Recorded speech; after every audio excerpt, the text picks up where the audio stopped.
이주연 변호사입니다. 오늘은 내용증명 좀 쓰는 법 알려드릴까 싶어가지고요. 제가 요새 상담을 하다 보니까 제가 내용증명을 폰에서 그런지 내용증명 쓰셔야 되는 사업자분들 상담을 많이 하게 되더라고요. 근데 이게 액수가 크면 내용증명 제가 써드리고 대행료를 받기도 하는데 저도 개인 사업자인데 그냥 해드릴 수는 없잖아요.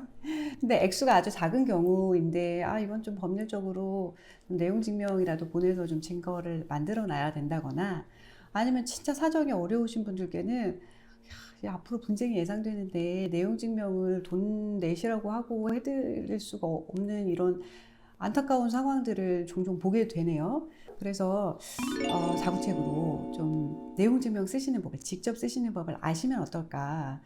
물론 다른 유튜브들에도 이런 것들이 있고 블로그에도 이런 내용들이 있는데 저만의 노하우를 좀 상담할 때 알려드리는 노하우를 유튜브로 알려드리고 싶어서 이 내용 가지고 와봤습니다. 제가 말씀드릴 거는 이제 4가지 항목인데 첫 번째는 주소, 그리고 두 번째는 원인관계, 세 번째는 분쟁 내용, 그리고 네 번째는 요청사항입니다. 이렇게 4가지를 꼭 쓰셔야 된다는 말씀을 드립니다. 항목별로 좀 설명을 드리면 첫 번째는 주소인데요. 일단 내용증명은 우체국에서 보내주시는 거예요. 우체국에서 어떤 형식이냐면 3개를 가지고 하나는 이제 보내시는 분, 그리고 나머지 하나는 받으시는 분, 또 가운데 하나는 우체국. 이렇게 3개를 가지고 가셔야 돼요. 그래서 3개를 똑같이 도장을 찍고 이제 인지를 붙이신 다음에 하나는 그냥 줘요, 나한테. 그래서 이런 걸 보냈다는 내용을 보관하고 있으시라고 주고, 그리고 상대방한테 이걸 보내줍니다. 그래서 이거 발송은 증명이 되는데 보냈다는 걸 확인하기 위해서는 이제 그 등기로 보내시면 되는 거고요. 또 하나는 우체국에서 3년간 보관을 해줍니다. 그래서 중간에 내 거를 분실하는 경우에는 우체국에 가가지고 확인할 수 있는 절차도 있고요. 또 우체국에서 해주다 보니까 요새 온라인으로 우체국 전산화가 잘 되어 있어요. 그래서 온라인 우체국 가시면 내용증명 보내실 수 있도록 컴퓨터 상에서 보내실 수 있는 포맷도 마련되어 있습니다. 이렇게 우체국에서 보내시는 양식이기 때문에 우편입니다, 기본적으로. 그래서 꼭 정확한 주소가 있으셔야 되고요. 상대방이 받으실 수 있는 주소여야 합니다. 물론 전화번호도 있으면 좋고 정확한 이름. 그래서 내용증명을 아무리 보내도 상대방이 우편으로 받지 않으시면 그거는 내용증명을 보냈었다라는 증명만 있을 뿐이지 실제로 보내진 내용증명은 아니거든요. 예를 들면 이런 경우가 있어요. 사업자 주소로 보냈는데 거기 주소만 있는 사업자고 받을 사람이 없는 경우에는 유효한 내용 증명을 보내실 수가 없습니다. 휴가 기간 동안에 내용 증명이 간 경우에는 한 번 더 보내달라고 요청하든지 이런 식으로 해서 유효한 내용 증명이 상대방에게 도착해야 그것이 의미 있기 때문에 주소를 잘 확인하셔서 보내셔야 된다는 게 첫 번째 관건입니다. 그래서 우체국에 내용 증명 보내러 왔습니다 라고 하면 주소가 잘 써 있는지부터 확인을 하시거든요. 그것을 포맷에 보통 제일 상단에 기재합니다. 수신인, 발신인 형태로 제일 상단에 기재하고요. 그 다음에는 저희가 꼭 들어가야 된다고 말씀드리는 내용 중에 하나가 원인 관계인데요. 이거는 내용 증명을 보내는 그 사건 말고요. 그것의 원인이 된 내용. 그러니까 요 몇 주 저희 유튜브를 혹시 보신 분들이라면 저는 이제 차에 사고가 나서 차에 보험료 상당액이 발생하는 사고가 났잖아요. 그 사고 말고 이 회사에 이걸 청구하게 된 원인 관계, 즉 렌트 계약에 관한 내용을 적는 거예요. 아니면 예를 들어 내가 임차인인데 임대차 보증금을 임대인이 돌려주지 않으시는 경우에는 임대차 계약 관계를 적으시는 겁니다. 그러니까 당신과 내가 언제 어느 날 언제부터 언제까지 보증금 얼마에 임대차 계약을 체결했다는 계약관계, 원인관계라고 하는데 그것을 적으시는 겁니다. 사실 이건 꼭 의무사항은 아닌데 적으시라고 말씀드리는 이유는 이따 좀 뒤에 말씀드리겠습니다. 그리고 그 다음으로 적으시는 게 저는 이제 사고의 발생이라고 많이 표시를 하는데 그 사건, 그러니까 다시 제 예를 말씀드리면 렌트를 했고 원인관계에서 렌트 계약을 쓰고 이렇게 렌트를 해서 사용하던 중에 차량에 사고가 났고 보험 처리를 의뢰했는데 보험회사에서 돈을 지불하지 않으면 차량을 줄 수 없다고 했다.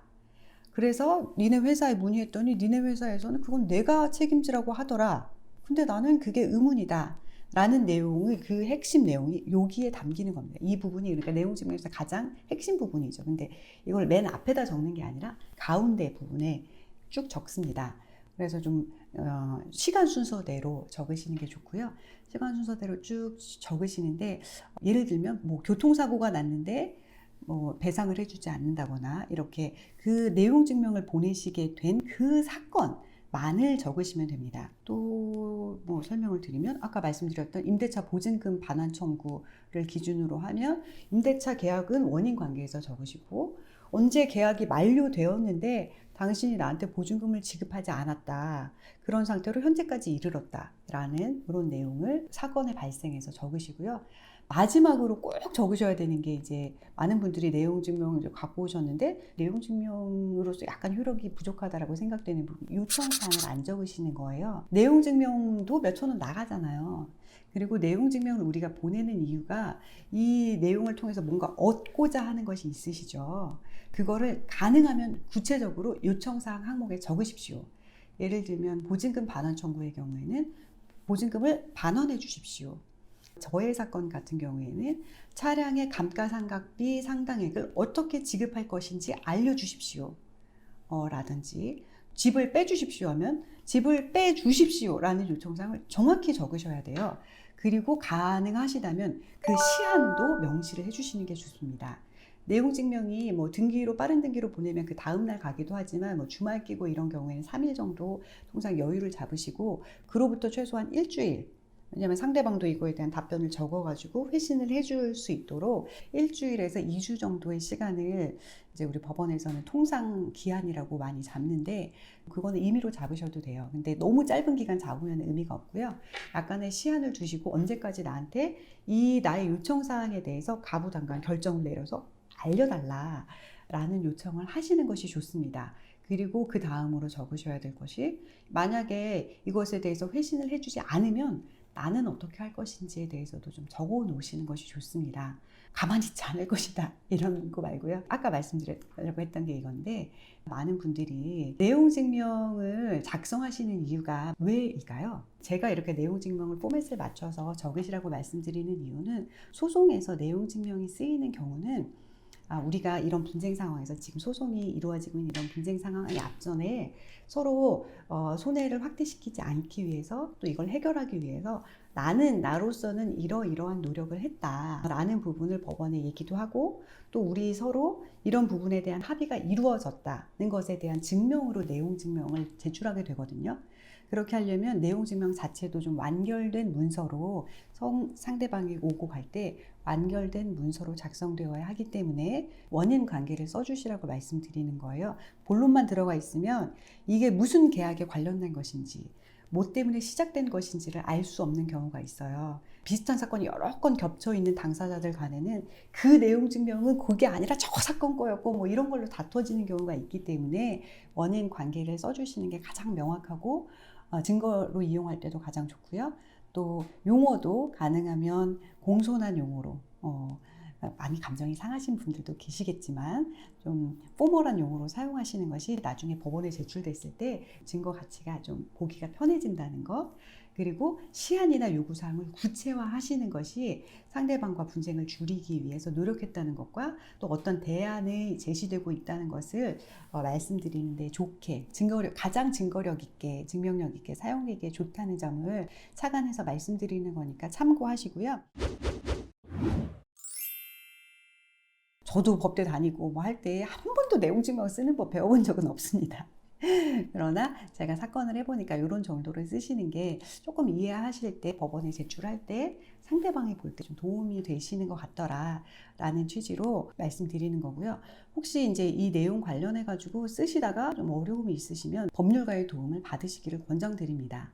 저는 몇 번 말씀드린 적 있지만 분쟁은 초기에 전문가의 도움을 받으시는 게 분쟁이 더 확대되는 것을 막는 방안이기도 하다고 생각하기 때문에 감정적으로 내용 증명 보내시기보다는 전문가의 도움을 받으시는 게 어떤 면에서는 도움이 되실 수도 있다는 말씀을 드리고요. 꼭 내용 증명 아니라도 문자 등을 통해서 충분히 의사가 전달이 되었다면 그것도 또한 증거가 될 수 있다는 점에서 내용 증명과 큰 차이가 있지는 않다. 그 점도 하나 말씀드립니다. 그리고 또 이제 높아심에 말씀드리면 내용 증명을 가능하면 좀 다툼을 줄이기 위한 용도로 사용하시고 다툼을 키우기 위한 용도로 내용 증명이 쓰여지면 나중에 별로 좋은 증거로 활용되기는 어렵더라 하는 말씀을 참고로 이제 가로 안에 넣어드리고, 네, 오늘은 내용 증명 쓰시는 법에 대해서 좀 안내드렸습니다. 마지막으로 한 번 더 정리해드리면 주소, 그 다음에 원인 관계나 계약 관계 써주시면 좋고, 내용 증명을 보내는 그 사건, 그리고 요청사항, 시한까지 써주시면 굉장히 좋습니다.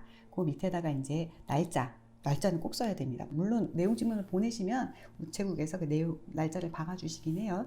네, 날짜 쓰시고 이름 쓰시고 세부 만들어가지고 우체국 갖고 가시면 내용 증명 보내실 수 있고, 이 내용 증명을 통해서 어떤 사건의 분쟁의 해결에 도움 받으실 수 있다는 점 말씀드리면서 오늘 방송 마칠까 합니다. 다시 한번 말씀드리지만 공정한 세상을 누가 만들어주는 것이 아니기 때문에 나의 억울함을 해소하기 위한 노력도 좀 필요하시고, 그 노력 중에는 조금 공부가 필요하시기 때문에 내용 증명을 잘 써서 이 억울함을 좀 해소하실 수 있는 방안을 좀 오늘 말씀드리려고 노력했고요. 오늘 방송 도움 되셨다면 좋아요, 구독 부탁드리고요. 다음에도 또 좋은 방송 컨텐츠로 찾아뵙겠습니다. 시청해주신 여러분 감사합니다.